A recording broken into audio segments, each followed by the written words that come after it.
Frank has a gift. His chromosomes are multiplying. At first I thought this would just be a gag about Down syndrome, but it's what makes Frank so special. In-universe, chromosomes are a measure of time and power. Having them multiply is unheard of, so much so that it causes the Dark Lord Jin to give his attention to Frank.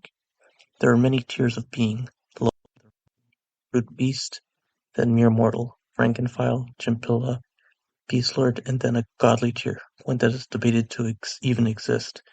But Chin is thought to be at the top. Frank, with his chromosomes, jumped from mere mortal to Frankenfile, which is what got Chin's attention and was talked about throughout the Omniverse. Frank is found by Pink Guy, who is a guide to Frank, and he guides him on where to go. Pink Guy is described as being pink from head to toe and having a more angelic look. Although I thought of Pink Guy as he looked from the YouTube videos, him and the others are described differently. Chin's eyes are described differently too. But in the videos, Frank, or George Miller, has his eyes closed and eyes are drawn onto his face when he portrays Chin. I think that this goes to show the literary medium is able to bring to life more of what the creator wanted. It's easy for George the person to both just buy morph suits and put them on, than to make entire cosplays of his characters. But this could be a chicken and the egg situation, as morph suits could just be more of a Japanese sense of humor, and making them more angelic or demonic in the books could be funny afterthought, and not George's intentions of creating the color-suited characters. Frank also comes across many fan-favorite characters.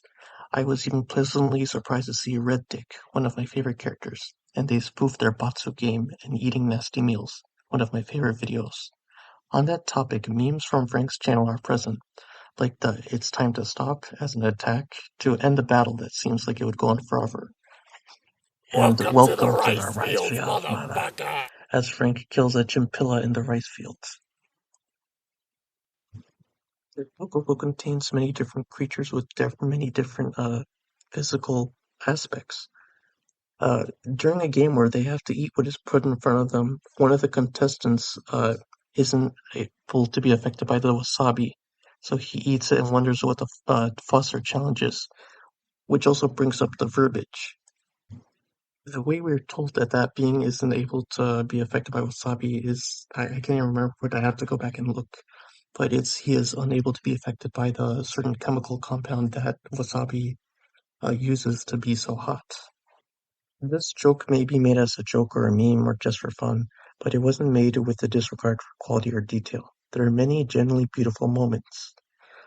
The juxtaposition of describing characters digging out Billy Buttonlin until the sunset and helping a dead elderly couple harvest sweet potatoes in exchange for a bed to sleep on being in the same book is wild. One of the most beautiful scenes is simply Frank bicycling through the rice fields in a forest. I can imagine how pleasant that would be. I think this would go to show the chaotic nature of our lives in general. One day you're at Disneyland and the other you're mourning a loved one, both happening in the same life. What's more is that this book also goes over the tensions between Japan and the US over the nuclear bombs.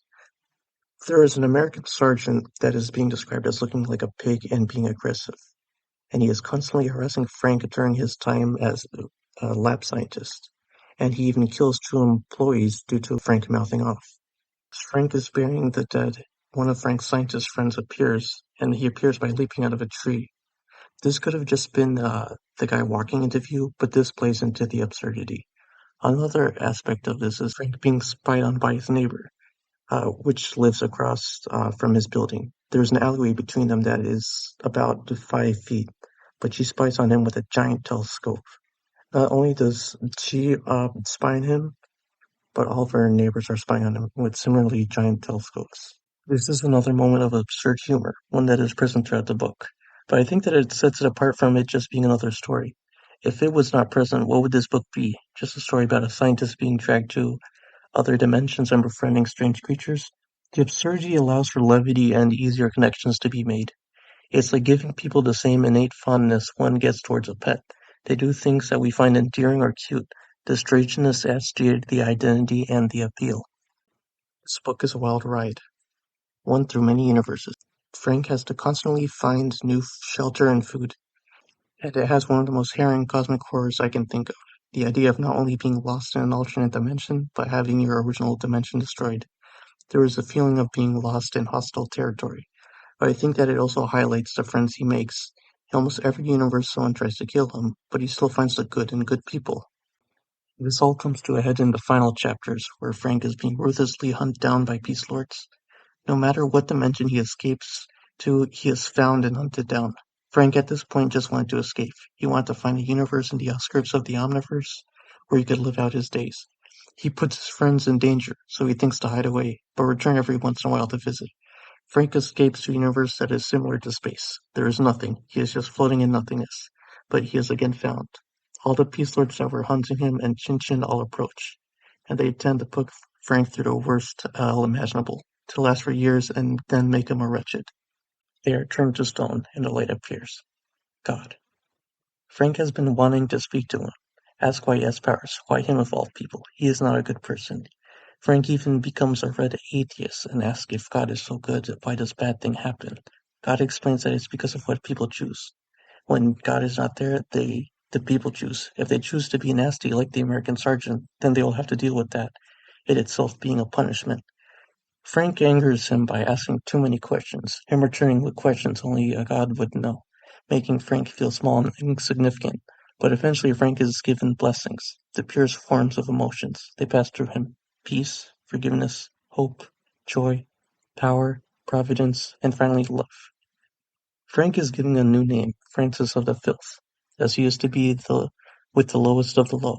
And I think that this is meant that he is to befriend them, to be the one that helps to lower tiers. But what's interesting is when Frank returns and they ask what happened, Frank says that he was the one to turn the Peace Lords and Chin to stone. He doesn't think that he is God, but his own God. Then it ends with the prologue and the epilogue simultaneously. One is written by a scribe of sorts. He explains that the Omniverse has been reset at least twice, but a boy and pink being are constant.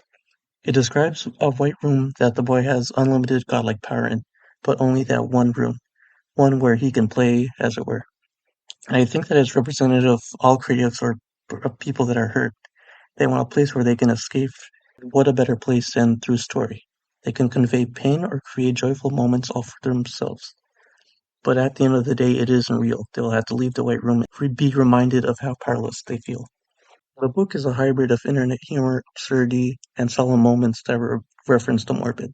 I personally find it hard to find books that I would enjoy. This is one that I genuinely did enjoy. I stopped reading Mistborn and read Francis of the Filth in its entirety when I got it. I wanted more, to see Frank's adventures now that he was at the height of his power, and unhindered by Peace Lords and Chin chasing him down.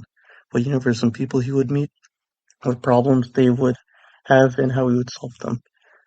There's no way we are getting a sequel but this works as a self-contained story with an ending. And George has moved on to greener pastures, and I'm glad he is. He may be making gay emo music, but he's doing what he wants. I remember near the end of the Filthy Frank channel, he released a Pink Guy album, Pink Season. It may have been jokey in nature, but I think it was him dipping more into his musical desires. And with his health issues, I get why he would want to end his Filthy Frank career.